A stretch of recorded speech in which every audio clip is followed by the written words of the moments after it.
성도 여러분 반갑습니다. 오늘도 우리 주님이 함께 하시는 복된 하루 되신 줄로 믿습니다.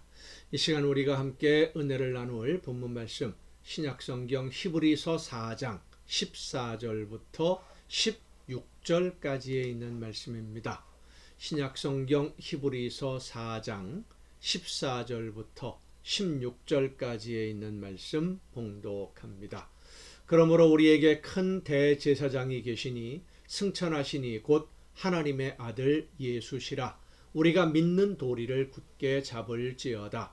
우리에게 있는 대제사장은 우리의 연약함을 동정하지 못하실 이가 아니요 모든 일에 우리와 똑같이 시험을 받으신 이로되 죄는 없으시니라.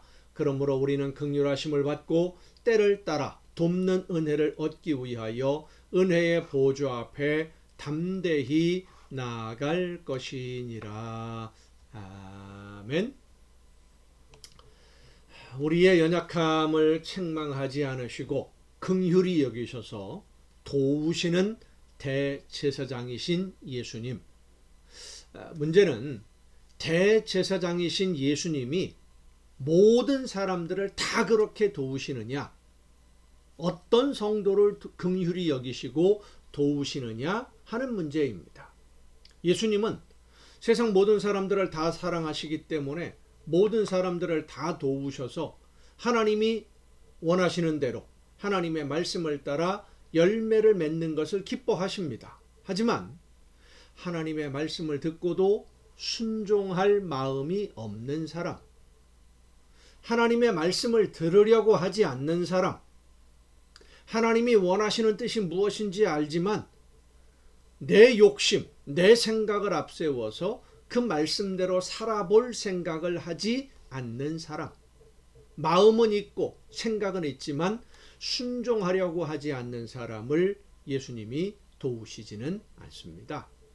이 말씀에는 말씀을 듣는 우리의 마음이 어떤 마음으로 하나님의 말씀을 듣고 순종하느냐 하는 것이 매우 중요하다는 것을 말해주고 있습니다. 열매를 맺느냐, 열매를 맺지 못하느냐, 예수님이 도우시는 그 은혜를 힘입느냐, 받지 못하느냐 하는 것이 바로 우리가 하나님의 말씀에 어떻게 순종하고 있느냐에 달려 있다는 거예요.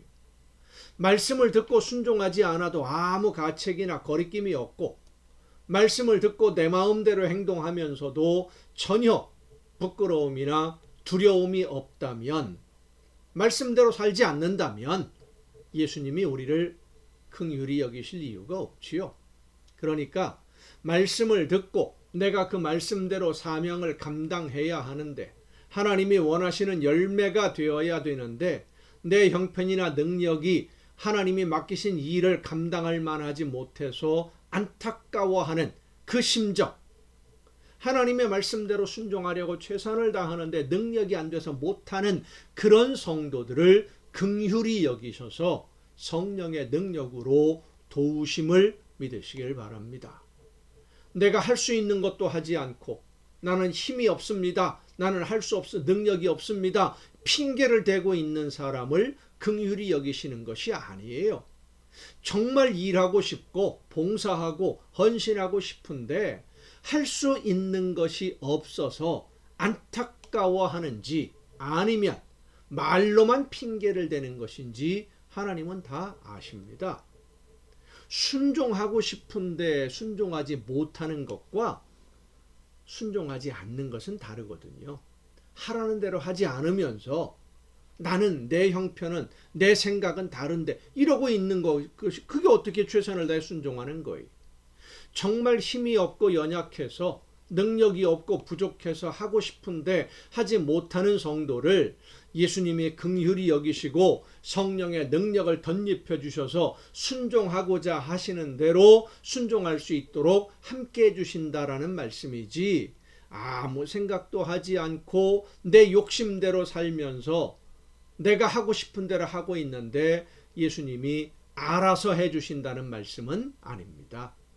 예수님은 우리를 구원하시기 위해 제물이 되어주신 하나님의 아들이시고, 또한 오늘도 우리를 바라보고 계시며 우리의 연약함을 긍휼히 여기셔서 성령으로 하여금 우리를 지키고 세워서 흘러 떠내려가지 않도록 하나님이 기뻐하시는 열매를 맺도록 일하고 계신다는 사실을 우리는 잊지 말아야 됩니다. 내가 지금 어떻게 하느냐에 따라서 하나님의 능력을 힘입을 수도 있고 그 은혜를 누리지 못할 수도 있는 거예요. 로마서 8장에 보면 하나님의 외아들을 우리를 위해 보내셨는데 아들을 주신 하나님이 무엇을 아까워서 안 주시겠느냐라고 하는 말씀이 있어요. 아들까지도 주셨는데 아까워서 안 주는 게 뭐가 있겠느냐라는 말씀이 있죠. 예수님이 우리를 죽음에서 건지시기 위해 스스로 제물이 되어 주셨는데 우리가 말씀을 따라 순종하고자 할 때 외면하시지 않는다는 말씀입니다. 예수님은 자신을 십자가에 내어 주심으로 우리를 죽음에서 건지신 하나님의 아들이십니다. 그리고 우리는 예수님의 십자가로 인해 새 생명을 얻게 된 하나님의 자녀들입니다. 예수님의 십자가로 새 생명을 얻은 하나님의 자녀들이 예수님의 뒤를 따라 믿음으로 순종하려고 할 때 예수님이 내가 너희를 다 살려주었으니까 내가 할 일은 다 한 거고 이제부터는 너희들이 알아서 다 해라, 그렇게 구경만 하시지는 않는다는 사실입니다. 성도 여러분, 예수님은 우리가 예수님의 뒤를 따라 하나님이 원하시는 모든 일들, 그 말씀대로 순종하려고 할 때 우리를 끝까지 책임져 주심을 믿으시길 바랍니다. 그래서 우리는 담대하게 예수님 앞에 설 수 있는 것입니다. 주님, 내가 지금 이렇게 하나님의 말씀을 듣고 순종하고 있는데 내 힘만으로는 이 모든 일들을 다 감당할 수 없으니 나를 도와주옵소서, 나를 도구로 사용해 주옵소서 기도하며 순종할 때, 주저앉아 있는 게 아니라 몸으로 순종할 때, 일할 때 응답을 주실 때까지 기다리겠습니다가 아니라 내가 지금 할 수 있는 대로 최선을 다해 순종하며 실천할 때 오늘도 살아계셔서 나와 함께 하시는 예수님의 능력이 나를 붙들어 주시고 넉넉히 이기고 감당할 수 있도록 역사해 주시는 줄로 믿습니다. 이 믿음으로 담대하게 맡은 사명을 감당해내는 여러분 모두가 될 수 있기를 간절히 바랍니다. 기도하시겠습니다. 오늘도 크신 사랑과 은혜로 저희들을 돌보시고 붙들어 주시는 아버지 하나님, 하나님이 원하시는 뜻 깨우쳐 주실 때에 믿음으로 실천하며 순종함으로써 우리 주님께서 도우시는 놀라운 능력을 힘입어 하나님의 영광을 드높이고 하나님이 계획하신 모든 일들을 이루어가는 우리 모두가 되게 하여 주시옵소서. 이 모든 말씀을 예수님의 이름으로 기도하옵나이다. 아멘. 여러분 오늘도 수고 많으셨습니다. 내일 또 정한 이 시간에 이 가정 예배를 통해서 여러분 모두 함께 다 같이 만날 수 있기를 바랍니다. 내일 뵙겠습니다.